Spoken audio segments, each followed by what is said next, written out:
তারপর আমি আলুগুলো দিব। তো চিকেনটা একটু কষানো হয়ে গেছে, জাস্ট 2 মিনিটের মতো। এখন আমি আলুগুলো দিয়ে দিলাম। এই যে আলুগুলো দিয়ে একটু নেড়ে ছেড়ে একটু পানি দিয়ে দিব। 2 মিনিটের জন্য ঢাকনা দিয়ে দিলাম। এই তো চিকেন আর আলু 2 মিনিট কষানো হয়ে গেল। এখন আমি পানি দিয়ে দিব এখানে পরিমাণ মতো, যাতে করে বুট আলু সব একসাথে সিদ্ধ হয়।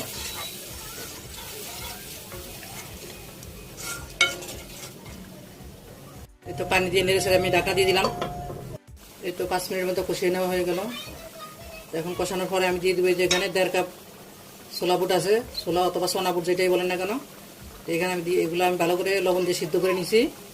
এখন আমি দিয়ে দিব এখানে। তো আমি এখন নেড়ে ছেড়ে ঢাকনা দিয়ে দিব পানিটা শুকানো পর্যন্ত। পানিটা শুকাইতে শুকাইতে আলুগুলো সিদ্ধ হয়ে যাবে, ভালোভাবে বুটগুলো হয়ে যাবে।